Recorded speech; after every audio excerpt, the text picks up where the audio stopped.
reason why you experience sleep paralysis is sometimes spiritual, not just scientific. Sleep paralysis is that strange and sometimes terrifying experience where you wake up and you physically can't move your body, but you often notice a presence in the room or a feeling on your chest, like a pressure on your chest. I'm so freaked out right now. I need to know if this happens to anybody else, so I'm making a video. I struggle a lot with like lucid dreaming and false awakenings. Like basically you're asleep, but everything, like you're in your room, you're in your own bed, and you think you're awake, but you're not. There's a lot of debate on what sleep paralysis actually is. Now, there's a scientific definition, and then there's also a spiritual and religious definition of what sleep paralysis is. And we're going to explain the scientific definition, but we're also going to talk about the spiritual aspect and also react to a bunch of people who've also had sleep paralysis and ultimately want to share their experiences and share what they believe happened to them and what sleep paralysis really is. Now, I am a victim of sleep paralysis. I've only ever had it one time in my entire life. That's why to me the subject is very interesting. I know there's people who suffer from it from time to time. I know there's people who have constant sleep paralysis, and to them I honestly am very, very sympathetic towards, because it was one of the scariest moments of my life. Now I'm going to talk about what happened to me. When I was about 19 years old, I fell asleep on my sister's couch at the time. She lived in Toronto, right around Dundas and Riverdale area. If you're in Toronto, you probably are familiar with the area. I slept on the couch, and it was one of those weird nights where I was playing video games and then I put the controller down. I was really tired and I ended up going to sleep, but I don't remember exactly when I went to sleep. Everything was kind of a fog. It was kind of a haze. I didn't really know whether or not I did fall asleep ultimately. That's what made this experience very unsettling. Now, I was sleeping on the couch. I remember having a dream where for some reason I was on the phone and I was just sitting there on the couch, like laying down, and then the lights in the room dimmed completely. It went from like being bright to all the way down to being dark, very black, like the lights were completely shut off. But there was a little bit of light, just enough light that I could see a black entity coming out of the basement. Now, I remember at this moment thinking, what happened to my phone? It was like I was transported to another dimension, but in the same room ultimately, but everything just changed in the room in terms of lighting and the atmosphere. I felt a wave of panic coming over my body. As I saw the shadow moving closer and closer around the table beside the couch, I tried to scream and nothing really came out. My voice was kind of constricted and it really sounded like I literally couldn't get anything out. I remember trying to scream for my sister's name, but it felt like there was a noose around my neck, and ultimately I couldn't even get any words to come out of my mouth. The shadow came closer and closer, first at my feet and then slowly moved towards my head, and I tried my best to not make eye contact with this entity. But once it came close to my face, I did, and there was no face at all. It was like a black shadow. And then what looked like a hand came out towards me in my face. And this is when I really panicked and I really tried to scream as loud as I could, but nothing could come out. And ultimately the only thing that I could do is try to find a way to push this entity away. So I got my hand and I went out and I tried to push it away, and it almost reached its hand that was trying to reach out to me. And then I ended up pushing the hand back. And then once my hand was extended enough, I randomly woke up and I looked and the lights in the room were dark, and I could have sworn I went to sleep with the lights on. And then I realized I was sweating and I was obviously in a panic. I didn't know what the heck this was. The next day I ended up researching what sleep paralysis was, and it gave me a definition just like this. Sleep paralysis is a temporary inability to move or speak occurring when waking up or falling asleep, caused by a mismatch in brain-body timing. It happens when you wake from REM, rapid eye movement sleep, but your body remains in a paralyzed state, designed to prevent acting out dream. Now that's the scientific definition for this. What I found interesting though is a few weeks later I went back to my sister's house to grab something, and she had someone working in the basement, an electrician. When I went to the place, he was finishing up and he let me know that he believes the house was haunted. And this was a few weeks after I had the sleep paralysis inside that house. Now obviously it's an old house in Toronto. If you believe in ghosts, I'm sure it's very possible. He was working on the house alone and he probably was hearing things or seeing things that led him to believe that. I thought ultimately it was weird that he told me, but thankfully it wasn't my house. I was just there sleeping on the couch. If you've ever had sleep paralysis, let me know your experience down below in the comment section. And with that being said, let's watch some people talk about their experiences and what they ultimately believe sleep paralysis is. I'm so freaked out right now. I need to know if this happens to anybody else, so I'm making a video. I struggle a lot with like lucid dreaming and false awakenings. Like basically you're asleep, but everything, like you're in your room, you're in your own bed, and you think you're awake, but you're not. And this happens like 4, 5, 6, 10 times. Like it happens over and over and over. And like I notice one thing different and I instantly know I'm asleep. And I'll like sit there and I will like be trying to scream, trying to move, trying to make myself wake up because I know I'm asleep, and it is so fucking trippy. So this just happened. Like I literally just woke up from this, and like obviously I'm like talking now, like this is real life, right? So first is my lucid dream, and I'm dreaming and I'm at like some like party or something, and there's a lot of people in this room, and I'm like explaining something to somebody, and like then I like it clicks and I'm like, well, like this is all not real and I'm dreaming. I kid you fucking not. I kid you not, every single person in the room goes and stare, literally, there's like not 50, but like 20 people in this room, and they all turn their heads and look at me. So then I'm like, I wake up, okay? But I'm not actually awake. I'm dreaming. So I'm in my room and I wake up, can't move. My eyes are open because I'm in my room. I think I'm awake. I can't move. I can't yell. Everything is just, it's scary as fuck. And that's how I know I'm dreaming. And in these types of dreams, you like literally feel, it's like an out of body experience. Like you feel like you're like so drunk. You're literally like, when you move, it's like, you're just, it's crazy. So I get myself to get up. I fall to the floor. Okay. In my dream, mind you, I can't feel it on my body. Okay. So I know I'm dreaming. It happens again. I'm in my bed, in my room, and I try to scream. I'm like, no sound. I try to go like this. But you can feel your body doing it, and it's more like slow motion. So this happens a couple more times, and I'm just like, oh my God, Jordan, like you're stuck. You'll never be able to wake up, whatever. So I get up again, like wake up. It's still my bedroom, and I'm still dreaming. And I do the same thing. I get up, and I'm able to scream this time. So I think that this is for real. I think that this is real life. But then I literally fall to the ground again, and I can't feel it on my body. So then I know I'm not actually awake. Anyways, final time. I'm actually awake this time, I think. So I'm taking this video. Does this happen to anybody else? Like, am I just like crazy as fuck? Because I've had this since my childhood, where I think it's sleep paralysis too.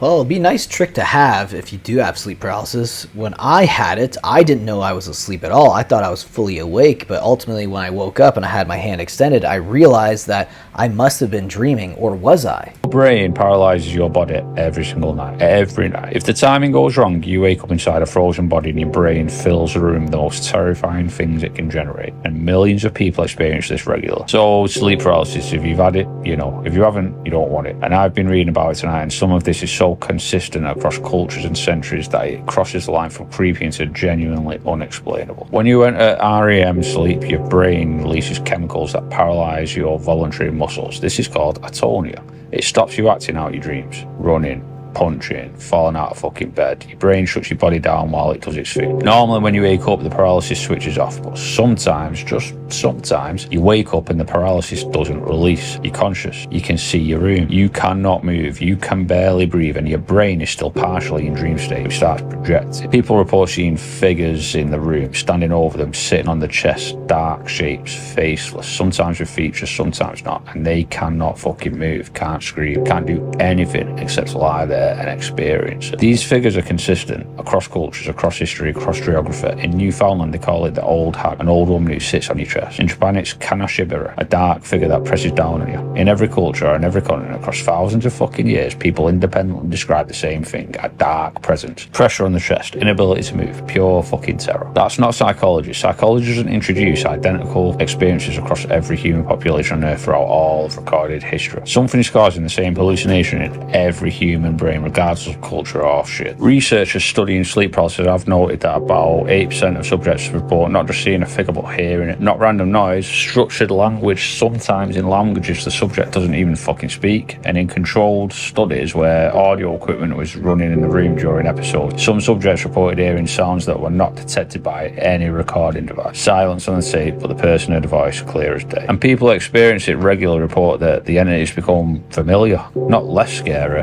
familiar. The same figure returns, same shape, same behavior, as if it's not random, as if something specific is visited. I've actually thought about that. I'm like, what if that was me returning to visit myself in a future timeline or something, or even like after death? It's just a really freaky experience because we ultimately don't really know what sleep is. Doctors and scientists still have no idea what actually happens to the brain when it's sleeping. They can measure brain waves and stuff, but we don't really know where we're going when we dream. That's what makes sleep paralysis even more freaky. If you've never experienced sleep paralysis, I want you to take a second and thank God. When people say nightmares, they talk about sleep paralysis. That is a nightmare. Last night I had sleep paralysis for the first time in a long time. Even speaking about it, I'm getting goosebumps. Guys, for the people who've never got it, let me explain to you what it feels like. Imagine you're laying on your bed like this, you're sleeping, huh? And out of nowhere, someone comes with rope, thick rope, and they tie your hands together and they tie it to the bed. Let me show you, hold on. Let me show you. Forget them tying it together. They tie one hand to the bed with the rope. They tie the other hand to the bed with the rope. Now your hands are stuck. There's nothing you can do to move your hands. They're stuck. Then they go on to tie your feet down onto the bed with the rope. The other foot.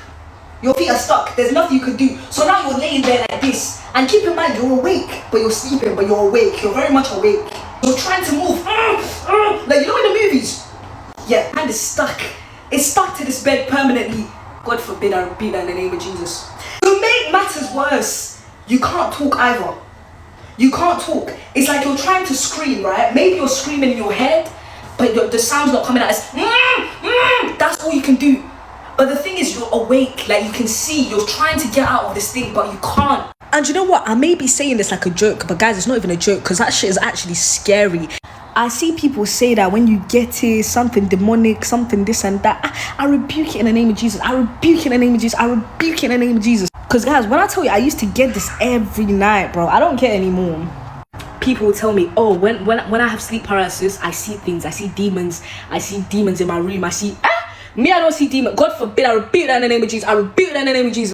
Well, ancient cultures always believed it was a demon sitting on top of your chest, and it was a demonic entity that ultimately woke you up and is kind of staring you down and trying to get something from you, whether it's to possess you or to ultimately end your life. It's a freaky feeling, and I definitely hope that no one watching who's never experienced sleep paralysis, I hope you guys never experience it. It's one of the scariest moments of your life, especially the first time you get it. And I agree, that's probably ultimately where the term nightmare came from, because mare is also a word affiliated with demons.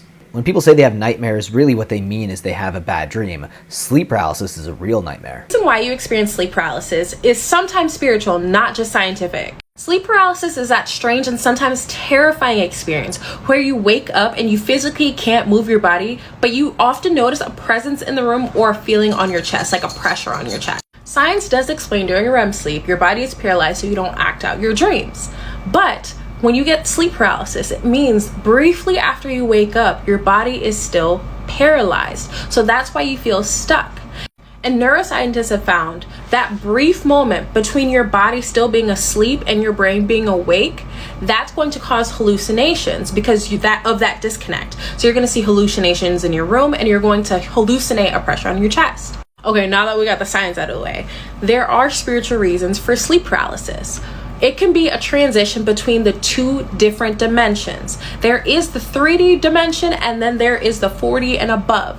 When you are transitioning and it is too fast, your body has not caught up back to your soul coming back into your body, especially for astral travelers. And then the beings that you're perceiving, well, guess what? You're no longer seeing them from the soul level. Sometimes those beings are in the room with you because they helped bring you back into this reality. So you might perceive them as something dangerous, you might perceive them as something dark because you can no longer perceive them correctly. And since it is shadowy, it is in the corner, it looks tall, your brain starts to fill in the gaps and you think that shadowy figures are dangerous. Sometimes those figures were literally your guides to get you back into your body, or they're just helping you because they know you went too fast. You're not going to transition correctly. When it comes to dreams and psychic abilities on whole, the answer is never simple. Nothing is as it seems. Do you guys believe that the entities are demonic? Do you think they have good intentions or bad intentions for you? Apparently, sleep paralysis is only triggered when you know what it is. I learned what sleep paralysis was when I was 16, and almost immediately, I started experiencing it. And if you've ever experienced sleep paralysis, you know how absolutely terrifying it is. I'll never forget when I first experienced it. I was laying down, sleeping, obviously, and my brain woke up. My body did not. So I'm paralyzed, right? And immediately your brain starts panicking. And you start panicking, your brain makes you think you're hearing, seeing, feeling things that are not there. Demonic, if you will. So I felt sheets on my bed be ripped off my body, and I start hovering above my bed. Demonic, you know? When I finally came down off the sleep paralysis, awoke, I'm gasping for air, literally crying, feeling like I just had the most paranormal experience of my life. Kept reoccurring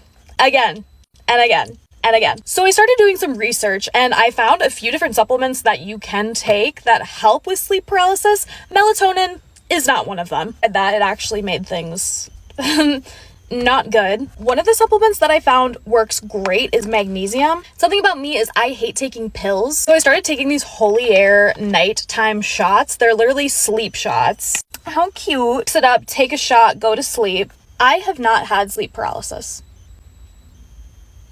So this stuff is great because it actually tastes good, and it's just a little, ooh, party, time to go to sleep. No more demons. Also has no melatonin in it, which I also love because melatonin's a no. She might be right on the magnesium. I've been taking magnesium for a while, and I've never had sleep paralysis ever since, though I take it in the mornings. There are some people who take magnesium before bed. There's obviously different versions and different brands of magnesium. Some is like a powder that you drink with water or juice. And I've also heard that melatonin can induce more sleep paralysis because it puts you in more of a drowsy state, and sometimes you can have an overdose of melatonin that could leave you more paralyzed when you're sleeping. But in the end, I've only ever experienced it one time, which is why it's kind of bizarre. Like, why did it only happen to me one time in my entire life? Because usually people who experience it once experience it more than once throughout their life. Anyways, guys, I hope you learned something from today's video. If you've ever experienced this as well, leave it down below in the comment section, and I'll see you guys in the next one.